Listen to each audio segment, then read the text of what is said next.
World की कोई भी एग्जाम अगर आपको क्रैक करना है, मैं तो यूपीएससी और आईएएस की बात नहीं करता, कोई भी हो सकता है, उसको क्रैक करने का सिंपल अगर एक लाइन में मुझसे कोई पूछता है तो मैं बोलता हूँ कि आप स्टडी करिए, थिंकिंग करिए और फिर राइटिंग करिए। ये 3 प्रोसेस है, लेकिन यही प्रोसेस होना चाहिए। हर व्यक्ति अगर अपने लाइफ में पर डे प्रतिदिन कम से कम एक व्यक्ति को भी खुश करता है। खुश करने के लिए जरूरी नहीं कि उसको पैसा देना है, खुश करने के लिए आप उसको बोल्डली जो है आप उसको बूस्ट कर सकते हैं, आप उसको पॉजिटिव थॉट्स दे सकते हैं। आप कुछ नहीं तो कम से कम उसके सामने मुस्कुराएंगे तो बेचारा जरूर सामने वाला मुस्कुराएगा, दुखी रहेगा, तो इतना तो कम से कम कर ही सकते हैं। सोशल मीडिया पे भी अगर रहे तो एजुकेशनल कंटेंट को कंज्यूम करें, न कि एंटरटेनिंग कंटेंट को। तो हम लोग मिलकर ऐसा क्या कर सकते हैं? देखिए, सबसे पहले तो अगर सोशल मीडिया को अगर देखेंगे, आप लोग खुद फिलहाल अभी पंचायती राज विभाग में निदेशक हैं, इससे पहले आप शिक्षा विभाग में थे, तो आपने कहा कि पिछले कोरोना के दौर से ही आप रोज 1-1 घंटा दे रहे हैं। कोरोना के टाइम में जो मैक्सिमम जो है वो सिक्योर की गई है। कोरोना के टाइम में क्योंकि ऑफिस में ही समय, अभी मैं ऑफिस से ही आ रहा हूँ और कल संडे कल भी मैं ऑफिस में मिल जाऊँगा। ऑफिस के टाइम से 1-2 घंटा समय निकाल के इसको कंपाइलेशन का काम जो है मैं करता रहता हूँ और इसमें जो है प्रधानमंत्री के समय जो है हमें अपॉर्चुनिटी दिया, इसलिए प्रधानमंत्री नहीं, हमने देखा कि इसमें कई सारे सॉल्व पेपर्स भी हैं, यानी कि कई सालों के आप उत्तर पुस्तिकाओं को भी दे रहे हैं ताकि वो उससे सीख सकें। यस, क्वेश्चन बैंक्स का भी ध्यान दिया गया। डिस्क्रिप्शन जो है उसको अगर पढ़ेंगे तो ऑटोमेटिक जो है जीएस की तैयारी जो है वो होती चली जाएगी। सबको नमस्कार करते हुए मैं कहना चाहता हूँ कि किताब लिखना इतना आसान नहीं होता है और जितना लेखक होता है उससे कहीं अधिक जो है प्रबुद्ध जो होते हैं उसके पाठक होते हैं, जो उसको पढ़ते हैं। जब भी कोई बुक लिखी जाती है तो जो कॉम्पिटिटिव बुक लिखी जाती है, खासतौर से यूथ के लिए लिखी जाती है, यूथ जब उसको पढ़ता है तो बहुत सारे उसके एरर वगैरह वो बताना शुरू करता है कि यह गलती है या इसमें इस स्टैंडर्ड का होना चाहिए, वो स्टैंडर्ड नहीं है। कोशिश की गई है कि उन सभी मानकों को पूरा किया जाए बुक द्वारा, लेकिन फिर भी स्वागत रहेगा सभी उन यूथों से या जो हमारे बुक को पढ़ेंगे, जितने भी एरर हैं या जो कमियां हैं उसको आप जरूर हमें बताएंगे मेल के माध्यम से या फिर आप चिट्ठी के माध्यम से, लेकिन कमी जरूर बताएंगे, क्योंकि जब तक कमियां नहीं पूरी की जाएगी तब तक परफेक्टनेस नहीं आएगी। कोई भी बुक नहीं होती है 100% परफेक्ट, जैसे इंसान कभी परफेक्ट नहीं होता है। तो मैं आलोचना के लिए तैयार हूँ जो पॉजिटिव चीज़ें हैं, इसलिए इसका मैं सबसे पहले कहूँगा कि जो भी निगेटिव चीज़ होगी मुझे बताया जाएगा तो उसको परफेक्ट किया जाएगा। एक चीज़ है बुक लिखने का, मुझे जो शौक है वो मैं जब आईएएस नहीं बना था उस समय से ही है। जब मैं ग्रेजुएशन पटना यूनिवर्सिटी में था उस समय ही मैंने लगभग 7 किताब जो है, लगभग 7 किताब मैंने लिखी थी, जिसमें कि सभी सब्जेक्ट, और मैं खुद एग्जाम देता था यूपीएससी और बीपीएससी का, और बीपीएससी यूपीएससी की किताबें लिखा करता था। तो एक मुझे जुनून हमेशा रहा है पढ़ने और पढ़ाने का। इसी कड़ी में मैंने 2010 में मिशन 50 का स्थापना की। मिशन 50 के पीछे की वजह सिर्फ और सिर्फ यह थी कि जो मैंने अपने स्टडी के दरमियान जो परेशानियां झेली या जो मार्गदर्शन सही होना चाहिए था उसको दे। बिहार में देखेंगे कि जितने स्टूडेंट हैं उसमें 90% से अधिक स्टूडेंट जो है वो आर्थिक समस्याओं से घिरे होते हैं। उनकी जो इकोनॉमिकल बैकग्राउंड होती है बहुत साउंड नहीं होती है। कोचिंग क्लासेस की जो फी है बहुत होती है और आजकल तो वो लाखों में। ऐसे में मेरी अब पहल जो है वो इसलिए थी कि जो रिमोट एरिया में है, बिहार के जो सुदूर गांव के क्षेत्रों में वो छात्र हैं जो आकर चाहते हैं कि वो भी आईएएस बने, सिविल सर्वेंट बने, उनको एक दिशा देने के लिए हमने इसकी शुरुआत की। हालांकि इसका नाम मिशन 50 है, लेकिन अभी हमारे पास जो बच्चे हैं वो 250-300 से अधिक हैं। तो 50 के नाम रखा गया था, सिंबॉलिक रूप से आज ही 50 है। दूसरा है कि कोविड के चलते जो है आपने देखा होगा कि यूट्यूब और सोशल मीडिया का इतना क्रेज बढ़ा है, तो हमने भी यूट्यूब चैनल जो है स्टार्ट कर दिया। जैसे ही कोविड आया तो कोशिश ये रही कि जो बाहर है, बिहार से बाहर या फिर गांव में जो स्टडी कर रहे हैं, उनको यूट्यूब के माध्यम से भी जानकारियां दी जाए, उनको गाइड किया जाए। तो उस माध्यम से देखेंगे तो लगभग 3 लाख 4 लाख बच्चे वैसे भी लाभान्वित हो रहे हैं। एक बात जरूर है कि हम जो करते हैं उसका सिर्फ या सिर्फ यह होता है अभिगम की वैसे तो इंसान आया है अपनी लाइफ में सब कुछ अचीव करके और कुछ करना चाहता है, लेकिन सोसाइटी हमेशा उसी को याद रखती है जो कि अपने लाइफ में जहाँ भी है, जैसे भी है, लोगों को गाइड किया हो या उनको खुश रखने की कोशिश किया हो। ये जरूरी नहीं है कि हर व्यक्ति जो है पढ़ाए ही और किताब ही लिखे। हर व्यक्ति अगर अपने लाइफ में पर डे प्रतिदिन कम से कम एक व्यक्ति को भी खुश करता है, खुश करने के लिए जरूरी नहीं कि उसको पैसा देना है, खुश करने के लिए आप उसको बोल्डली जो है आप उसको बूस्ट कर सकते हैं, आप उसको पॉजिटिव थॉट्स दे सकते हैं। आप कुछ नहीं तो कम से कम उसके सामने मुस्कुराएंगे तो बेचारा जरूर सामने वाला मुस्कुराएगा, दुखी रहेगा, तो इतना तो कम से कम कर ही सकते हैं। तो हर व्यक्ति की अपनी अपनी थॉट्स, अपने अपने एरियाज होते हैं। मेरी जो है वो हमेशा पढ़ने पढ़ाने का रहा है। आईएएस बनने के बाद भी गिरीश बाबू पूछ रहे थे कि समय कहाँ से मिलता है, तो मैं हमेशा बोलता हूँ 1-2 घंटा समय निकालता हूँ और पढ़ाने के दरमियान ही कोशिश करता हूँ कि जो भी कंपाइलेशन हो सकता है वो हम उसको करें।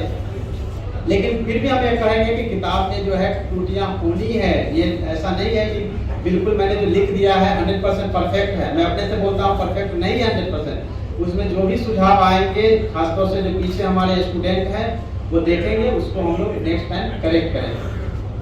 एक बात और मुझे कहनी है इस अवसर पे कि बुक से दूरियां जो है छात्रों की बढ़ती जा रही है। जितनी किताबें हम लोग अपने समय में पढ़ा करते थे और हमेशा जो है अपने बैग में जितना भी हमारे कैरी बैग होता था उसमें जितनी बुक होती थी, आजकल वो बुक के रूप में नहीं होकर वो मोबाइल के रूप में हाथ में कन्वर्ट हो चुका है। अब इसके बहुत सारे साइड इफेक्ट हैं कि बुक से हम दूर हो रहे हैं, कैप्सूल के रूप में चाहते हैं कि छोटी सी चीजें मिल जाए, या हर कैंडिडेट, हर स्टूडेंट ये चाहता है कि छोटा सा कुछ ऐसा मिल जाए, कुछ ऐसी मैगजीन मिल जाए जिससे कि हम एग्जाम को क्रैक कर ले, एग्जाम को पास कर जाए। ऐसा संभव होता नहीं है, क्योंकि आप अगर गहन रूप से नहीं पढ़ाई करेंगे तो हो सकता है कि क्लिप्स होता है, लेकिन मेंस बिल्कुल ही नीड है उसकी कॉन्सेप्ट की। विदाउट कॉन्सेप्ट कुछ हो नहीं सकता है। लेकिन कॉन्सेप्ट क्या है ये भी आप लोग हो सकता है कि जो पीछे स्टूडेंट पूछ रहे होंगे। देखिए फैक्ट जो है वो मोती है, और जैसे ही उसको वायर में या फिर उसको धागा में भिगो के जब हम उसको एक माला बना देते हैं, वही उसका कॉन्सेप्ट होता है। तो जब तक कॉन्सेप्ट नहीं बनेगा तब तक हम मेंस क्लियर नहीं कर सकते हैं। और कॉन्सेप्ट तब बनेगा जब हम पढ़ रहे हैं उसको कंपेरिजन करें, एक एक चीज पॉइंट को एक दूसरे से ऐड करें, करेक्ट करें और आगे जो है हम अपने आप को इम्प्रूव करें। पढ़ाने के लिए आपने बहुत सारे मेरे वीडियो देखा होगा, पढ़ाने का अलग अलग तरीका, लेकिन 2-3 पॉइंट आज भी चूंकि स्टूडेंट यहाँ आए हुए तो बताना चाहेंगे कि देखिए पढ़ने का सीधा तरीका है कि जो भी आप पढ़ें उसके बारे में थिंक करें, उसके बारे में सोचें और सोचने के बाद आप राइटिंग करें। ये 3 ऐसे प्रोसेस है। वर्ल्ड की कोई भी एग्जाम को अगर आपको क्रैक करना है, मैं केवल यूपीएससी या आईएएस की बात नहीं करता, कोई भी हो सकता है, उसको क्रैक करने का सिंपल अगर एक लाइन में मुझसे कोई पूछता है तो मैं बोलता हूँ कि आप स्टडी करिए, थिंकिंग करिए और फिर राइटिंग करिए। ये 3 प्रोसेस है, लेकिन यही प्रोसेस होना चाहिए। किताब को पढ़ें, फिर सोचें क्या क्वेश्चन आता है, रिट्राइवल मेथड से क्वेश्चन किताब से पूछें क्या हो सकता है, या पिछले वर्ष में क्या पूछा गया, या हम 1.5 घंटे पढ़ने के बाद एक ब्रेक माइंड से सोचते हैं कि क्या क्या हमने पढ़ा है। उसके बाद जो है खुद से उसको लिखना शुरू करना चाहिए। राइटिंग प्रैक्टिस का होना जरूरी है। जब आप लिखते हैं तब ये 3 प्रोसेस करते हैं तो कुछ भी आपको याद ना हो ऐसा नहीं हो सकता है। बहुत सारे लोगों को समस्या होती है या उनके बच्चे बोलते हैं कि मुझे तो याद ही नहीं होता है, खूब पढ़ते याद नहीं होता है। उसके बहुत सारे ट्रिक हैं कि कैसे याद करेंगे। अब आजकल देखेंगे कि बच्चे जो है चुपचाप पढ़ते हैं, जबकि हम लोग जब पढ़ते थे तो उसको मेढकी पढ़ते, यानी कि मेढा की तरह टर्टर करके जो है जोर से चिल्ला चिल्ला कर पढ़ते थे। आजकल कोई नहीं पढ़ता वैसे। वो पढ़ने की जरूरत है। उसका 2 फायदा, एक तो आपका जो है वोकैबुलरी ठीक होगा, प्रोनाउंसिएशन ठीक होगा और आपको याद होगा। ये नहीं होता है, ये होना जरूरी है। जो आप समझेंगे कि वैदिक काल में भी जब वेदों को इतना 4 वेदों को लिखा गया इतने, तो सारा का सारा जो है 500 साल तक तो वो केवल कैरी हुआ, मेढक की तरह गुरु ने शिष्य को बताया और शिष्य गुरु बना, और ये पूरी गुरु शिष्य परंपरा से जीवित रहा। बहुत सारी चीजें जो है आज उसी तरह से जिंदा। आजकल ऐसा नहीं है। आप देखेंगे कि अपने किसी कलीग का नंबर पूछेंगे, इवन कि अपने पापा का नंबर पूछेंगे, आपका मोबाइल नंबर पापा का क्या है, तो शायद बहुत कम लोग याद। आप सोचें कि 10 डिजिट जो है हम पहले क्या करते थे, आज से 10 इयर्स पहले हर डिजिट हमें याद होता था, हर व्यक्ति का नंबर याद होता था। आज हम इस तरह से टेक्नोलॉजी पे आधारित हो गए कि हमको नंबर एकदम याद नहीं करना। मतलब मैंने माइंड को इस तरह से तैयार कर रखा है, बस मोबाइल में सेव है, कुछ याद करने की जरूरत नहीं। लिखने की लिखने का जो आदत है वो बिल्कुल छूट चुका है। अगर मैं टेस्ट लूं किसी स्टूडेंट के पूरे 100, 150, 200 के ग्रुप में, मुश्किल से 5 ऐसे स्टूडेंट होते हैं जो बिल्कुल परफेक्टली शुद्ध हिंदी हो या इंग्लिश हो लिखते हैं। अदरवाइज सबकी सब जो है स्पेलिंग मिस्टेक से लेकर वाक्यांश सब गलत ही होता है। ये मेरा टेस्ट किया हुआ है। इसकी वजह सिर्फ और सिर्फ है सोशल मीडिया, जिसमें हम केवल मोबाइल पे टाइप करते रहते हैं। सोशल मीडिया पर भी अगर रहे तो एजुकेशनल कंटेंट को कंज्यूम करें, न कि एंटरटेनिंग कंटेंट को। तो हम लोग मिलकर ऐसा क्या कर सकते हैं? देखिए सबसे पहले तो अगर सोशल मीडिया को अगर देखेंगे तो उसको पहले पॉजिटिव रूप में कैसे यूज करें। आज हम स्टूडेंट हैं, मैं आपको इसको दूसरे तरीके से बताता हूँ। सोशल, देखिए सोशल का मतलब जो मैं समझता हूँ, सोशल का मतलब हालांकि बच्चे जब जन्म लेते तब से सोसाइटी में आते सोशल हो जाते हैं।